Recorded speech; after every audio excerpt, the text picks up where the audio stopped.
Paul Skenes is a Cy Young candidate with just 7 wins in mid-August, which is atypical. But we're here to tell you there's a lot about the Pirates' 23-year-old ace that's atypical.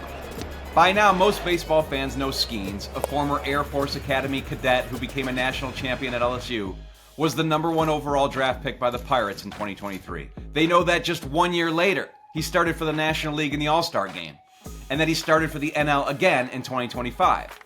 They know he's a reigning Rookie of the Year, and that he has a gymnast-turned-model girlfriend who, if we're being honest, is way more famous than he is. They might know that he debuted with a sweet stash that has since become a part of a more complete beard. They grow up so fast, don't they? But we're not here to rehash all of that.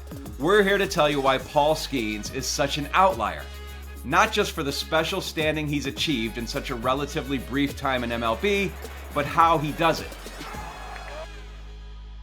See, there's actually something strange going on in Skenes' 2025 season. Something that doesn't fit into any neat and tidy narratives. If we told you going into the year that Skenes would, on a percentage basis, strike out fewer batters in 2025 than he did in 2024, that he would give up more line drives, induce fewer ground balls, and allow more hard contact, then you would understandably assume he would experience that sophomore adjustment that so many young arms, even some of the best arms, endure. You certainly would not expect that he would have the best adjusted ERA plus in the major leagues. But you'd be wrong. Despite taking a step back in what many of us would identify as key statistical categories, Skenes has made himself the leading candidate for the National League Cy Young. So how is this possible? Well, we can take a clue from what, in one sense, was one of the worst starts of Skenes' young career, and in another more important sense, was just another day at the office for him. On August 7th, against the Reds, Skenes gave up 7 hits. This was notable because in 46 previous career starts, he had never given up that many hits. As a matter of fact, according to Stats Perform, no one had ever made that many traditional starts with a minimum of at least 2 innings per start without giving up 7 hits even once. But here's the thing. None of those 7 hits surrendered by Skenes amounted to anything. Matt McLain and Ellie De La Cruz hit back-to-back singles with 1 out in the first inning, but Skenes got Austin Hayes to ground into a double play. Cabrian Hayes and McLain both singled in the third, but Skenes got De La Cruz to strike out to strand both runners. Gavin Lux doubled with 1 out in the fourth, but Skenes got Spencer Steer looking and Noelvi Marte swinging to escape that potential jam. TJ Friedel doubled with 2 out in the fifth, but this time Skenes got McLain swinging for the final out.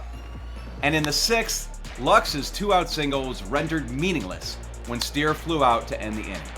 So while the 7 in the hits column was alarming by Skenes' standards, the 0 in the run column in his 6 innings of work gave him his 10th scoreless outing of the season. Ho-hum. This is an extreme example of the way Skenes has operated this year. By some measures, he has not been quite as overpowering as he was in his first run through the league in 2024. And as we saw when a red-hot Brewers team hung 4 runs on him in 4 innings on August 12th to end his season-opening streak of 24 games without allowing a run in the first inning, and shockingly push his ERA over 2, he's not perfect. But when you dig into Skenes' unusual repertoire, his unusual delivery, and simply observe his unusual poise, you see a guy who could be a real problem for opposing batters for a very long time. Skenes has an overpowering presence, that's for sure. He's listed at 6'6", 260 pounds, the kind of size that, in an alternate universe, could have made him an outside linebacker. And of course, Skenes has the big fastball to go with that immense frame, averaging 98.2 miles per hour with his 4-seamer. But when you watch Skenes pitch, you might note what he doesn't have, namely a long stride or abnormally long extension. Instead, he delivers the ball from a 3/4 arm slot. It's not a sidearm or a Dan Quisenberry-style submarine, but it's not a conventional offering either. It's a very unusual delivery for someone built and performing like a towering ace. You could compare Skenes physically to Guardians reliever Hunter Gaddis, who is listed at the exact same height and weight. but watch Gaddis's more traditional vertical release point when he delivers his fastball. Compare that to Skenes' slot, and you can pretty clearly see the difference. To go with that unusual delivery for someone of his size and standing, Skenes is what's known as an east-west pitcher as opposed to north-south. No, we're not giving you driving directions to PNC Park. All those Pittsburgh bridges can get confusing though. We're talking about how Skenes attacks batters. See, north-south pitchers work up and down in the zone.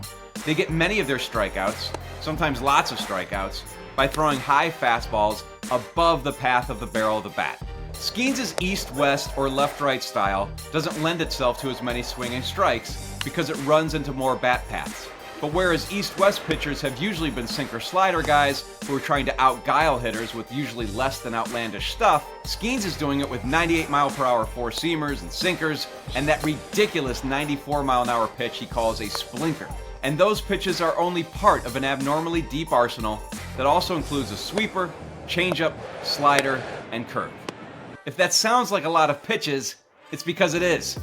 The average starter with at least 1,000 pitches thrown in 2025 has 5 offerings listed by Baseball Savant.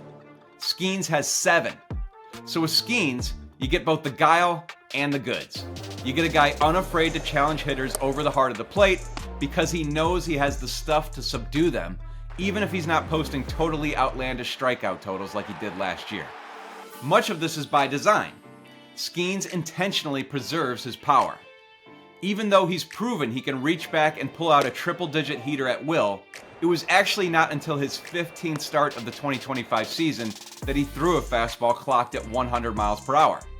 And he only reached that reading 13 times total in his first 2,370 pitches thrown this year. He saves the upper reaches of his velocity for when he needs it, allowing him to average almost 6 innings per start. Skenes struck out almost exactly 1/3 of opposing batters last season. This year his strikeout rate has fallen about 4.5 percentage points, and his hard hit percentage has risen by 4 percentage points.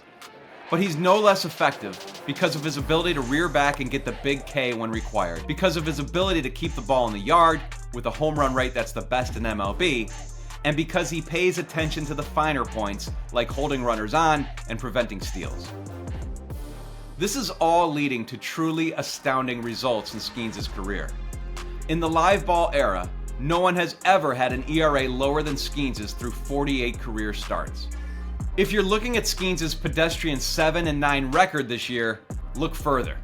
The Pirates have the fewest runs in MLB, and they provided Skenes with an average of just 3.22 runs of support per game, the lowest for any pitcher with at least 140 innings this season. Cy Young voters will pay attention to what Skenes can control, namely the best run suppression in the sport, and not what he can't control, namely those paltry Pirate bats.